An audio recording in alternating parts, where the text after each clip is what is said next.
اصل اصول دین اسلام مقتدا فرمای کہ یو انسان تا په ګناه کې ولې د یو انسان ګناه کوي بس ته هغه باندې پرده واچوه تا هغه باندې پرده واچوه د هغې ګناهونو تذکره نور مسلمانانو سره مه کوه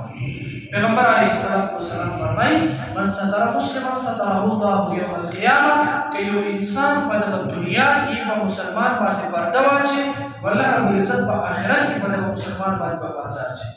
او بل روایت د پیغمبر علیه السلام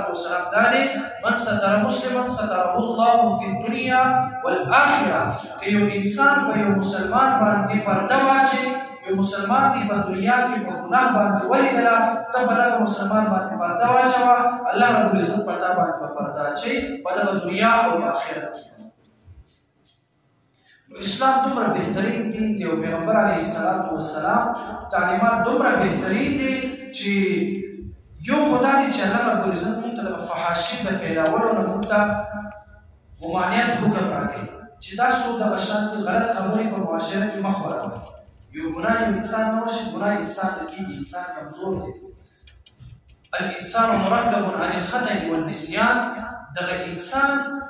انسان غلطي کا پتلا دی د انسان نه غلطي کېږي اوس چې زه یو مسلمان په یو ګناه باندې ووینم د ټول نه اول به زه دا سوچ وکړم چې آیا زه په خپله دغه ګناه کې مبتلا یم او که نه یم که چېرته زه هغه ګناه کوم نو ماته خو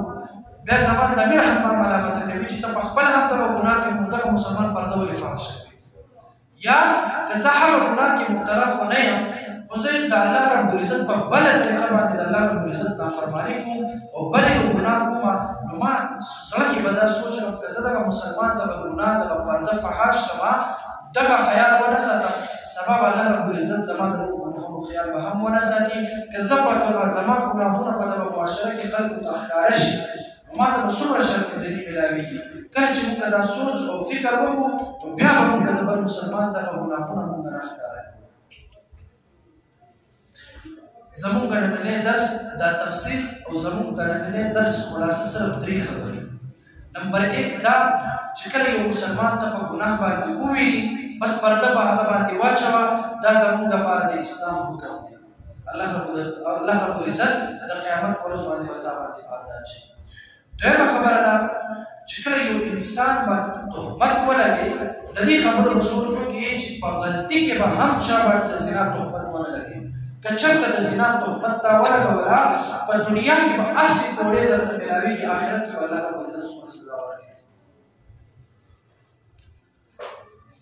او بیا څلورمه خبره درېیمه خبره ده چې کله هم ستا مخکې یو بد عمل وشي فحاشي او کار وشي بس ته هغه ځای کې خاموشي اختیار کړه دا فحاشي دغه خبر نور مسلمانانو کې مه پیلوه دا خبر دا فحاشي دا نور مسلمانانو سره مه شریک کوه الله رب العزت دې موږ ته د عمل کولو توفیق راکړي آمین الحمد لله رب العالمین والصلاة والسلام على سيد الأنبياء والمرسلين یا الله پاک موږ ته د قرآن مجید باندې د عمل کولو توفیق راکړي یا الله پاک موږ ته د قرآن صحیح معنو سره د ښودلو توفیق راکړي یا الله پاک موږ ته د قرآن سره محبت نصیب کړي الله پاک چې څومره ګناهونه موږ کړي د قرآن د رمضان په برکت باندې هغه په نیکو سره بدل کړي الله پاک جنت الفردوس کې تعالی مقام نصیب کړي الله پاک د هر قسم دنیاوي فتنو محفوظ وساتي الله پاک موږ ته د قرآن زده کولو په دې باندې عمل کولو توفیق راکړي چې څومره مسلمانان بیماران دي ټولو ته شفا ورکړي چې څومره ضروریات د حاضر مجلس کې مسلمانانو دي الله پاک ټولو پوره کړي او هر مسلمان بیماران دي چا څه قسم ضروري حاجتنا لله پاک پوره کړي اللهم صل على سيدنا محمد الفاتح لما أغلق والخاتم لما سبق